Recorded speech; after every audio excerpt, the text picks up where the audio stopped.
So yesterday I went to see Ready Player One, which is Steven Spielberg's new huge budget blockbuster movie. Don't worry, I'm not going to give you any spoilers, so if you haven't seen it, nothing's going to be ruined by this video. But I kind of saw into sort of the trend that's happening right now in a sort of realistic way, because honestly, this was the first time I had gone to the actual movie theater probably in a year and a half. I actually don't even remember the last movie I actually decided to show up to. I gotta admit though, the previews on this one got me. It looked really cool. I'm obviously a huge virtual reality nerd. Steven Spielberg usually delivers on his movies, so I was like, this has got to be worth the money. So I actually ended up going to the matinee. So I went to the early show. I don't think I only spent like $8.75. Bought some popcorn or whatever. It ended up being probably about $20 between me and the person that I went with. Anyways, so we go and we're kind of sitting in a theater. It's a nice theater, and they give us the 3D glasses. We wanted to watch it in 3D.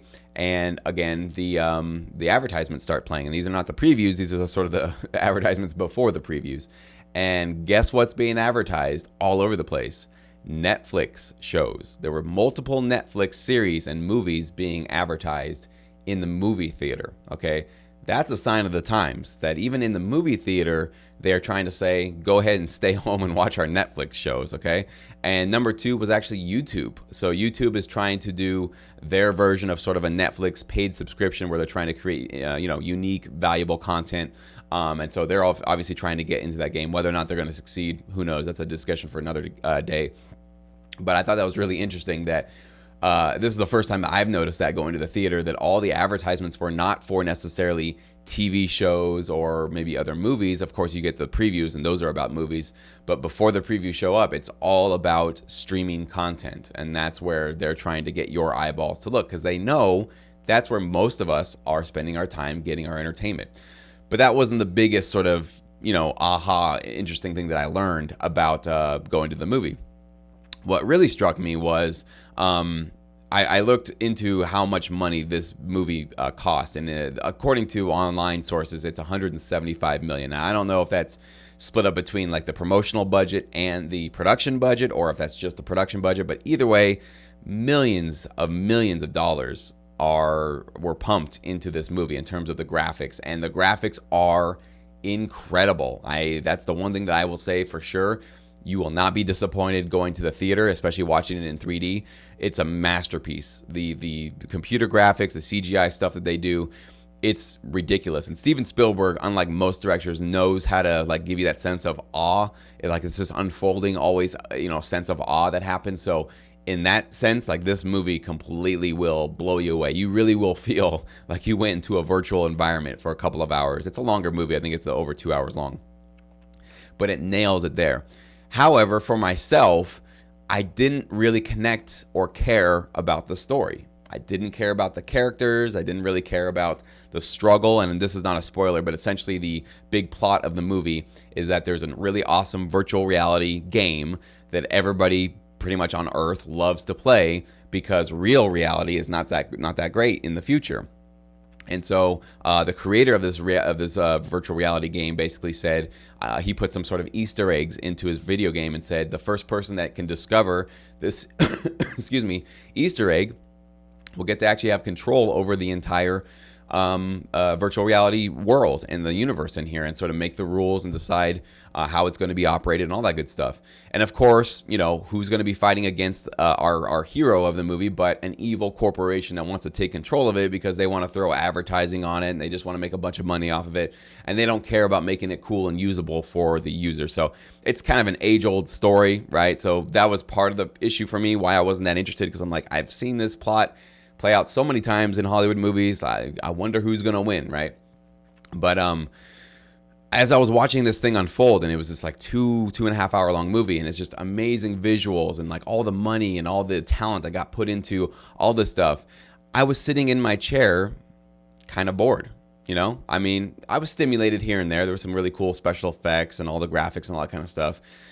I just didn't really care about what happened in this movie. I just didn't care what happened to the main character. I didn't care if he won or lost. I didn't really feel connected to him. I didn't really feel like I didn't really hate the corporate, people. Like, I didn't feel like they were really these evil people that really wanted to get defeated. Like, I just was not connecting with really what was happening in the story. of this movie. And so when I walked out, I was like, on the graphic scale, 10 out of 10, on the story and what I care about it, whatever. It's not going to be a movie that I remember in a couple of days. And sure enough, I didn't. In a couple of days, I just, whatever. I haven't really recommended it to anybody, even though I do say, like, visually, it's just a masterpiece. But, emotionally, it just didn't sink into me. Now, here's where I really realized what's happening right now in the sort of world of entertainment. So I go home and I turn on my Apple TV, right? And I start streaming YouTube. And one of my guilty pleasures is I follow people who do competitive eating on YouTube. And there's a guy named LA Beast. And if you don't know who he is, check him out. Just type in LA Beast on YouTube. He's hilarious. He's sort of an amateur competitive eater, but he actually has many Guinness World Records. I think he's eaten the most donuts, the most peppers, like hot peppers. Like, he does just crazy stuff. But he's pretty funny. He's kind of goofy and silly, but he's a really funny guy. Anyways, I'm subscribed to him, and up pops his video of him trying to break the world record for eating the most sticks of butter, okay? Salted, pure, raw, just big chunks of butter. And I think the world record was something like, 5 sticks of butter in 4 minutes or something like that. Or maybe it was 6, I don't know. And he has 8 sticks of butter that he rolls out, and he's like, all right, I'm going to beat the world record. And it's like, an 8-minute long video or something like that. And he puts his little timer on, and he's like, he's got his water there, and he's just, scarfing it down like a duck, basically. And I realized as I was watching this video, which is ridiculous and silly and like, kind of funny, I actually cared more about him succeeding in his goal of eating 8 sticks of butter in 5 minutes than I cared about this character trying to sort of save this amazing universe from the evil corporate people. Even though this took $175 million to tell the story, this guy probably spent $20 on his video, because all he had to do was buy the butter. And I think he obviously already had all of his, video and audio equipment from previous videos. So it was like no production value. Who's actually shooting it in his, garage. There's no production value, but he is more authentic. Okay. He feels more real to me. He feels like somebody that I actually probably would have known or would have grown up with. So he has this sort of familiar personality type, or at least I feel like when he's talking, he feels like a legitimate person. And it's just interesting to watch him scarf that much butter into his face at once. That says something, though. That $175 million does not get my heart. It doesn't get my attention. It doesn't get my emotional attachment to it.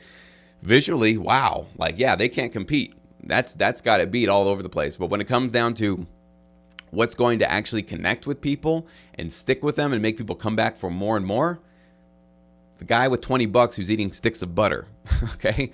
That's what's going on right now in most people's lives, is they're just now discovering this whole new world of online amateur content from people like me, from people like LA Beast, from people who are just like, I have this one thing that I'm good at, and I want to broadcast myself, and I want to put myself out there. It's awesome. And I realize even people that I know who used to be more cable TV consumers are just now discovering YouTube. I mean, I've been watching YouTube since 2006. I mean, I've been with YouTube for a long time, mostly consuming and only recently starting to contribute to it. But millions of people are just now realizing that there's not just TV shows and movies to get entertained by, but there's just vloggers, there's just people on YouTube who are eating sticks of butter, and they're realizing this is actually far more interesting and compelling than anything going on in the movie theater or going on TV. So it's a trend, it's happening, and I definitely saw that firsthand with my experience with this movie, and then coming home and watching just a random YouTube video that popped up. And so this is where the future of entertainment is going. It's not necessarily going into polished, rehearsed actors and this and complex storylines. Yes, people are going to still want that, and that will still be obviously a really high in demand sort of thing. But I do think that also piercing through all that and sort of having the ultimate reality show, which is what my channel is and what like LA Beast channel is. It's just real life. I mean, we're just talking about our real lives and what we're really doing, what we've really accomplished, and what we really know about our world of, and for me, it's for music licensing. And that's where people are going to. And that's what really I think YouTube is all about. That's why I first latched onto YouTube and thought it was the coolest thing on the internet, is because it's not what's happening in the movies and it's not what's happening on TV. Those things are great. They have their places. There are definitely TV shows that I love. There are definitely movies that I love. But you got to also see that there is a new wave and a new method of entertainment that is coming out and is definitely going to be reaching people and sticking with people and making an impact in their lives. And they will still be needing a lot of music. So just so you know, there will still be people who need to include music in their amateur productions or whatever. And I know LA Beast does. I know that other YouTubers do also use music. So it's not that just because they're using this and they don't have a script and don't have a dialogue, they're not going to use music. Everybody's still going to want to be using music. So there's still going to be a need for the license, for the producer, for the composer to supply that music. So it's still good news for us as producers and composers. But anyways, that was just my little observation there with the movie that I saw yesterday.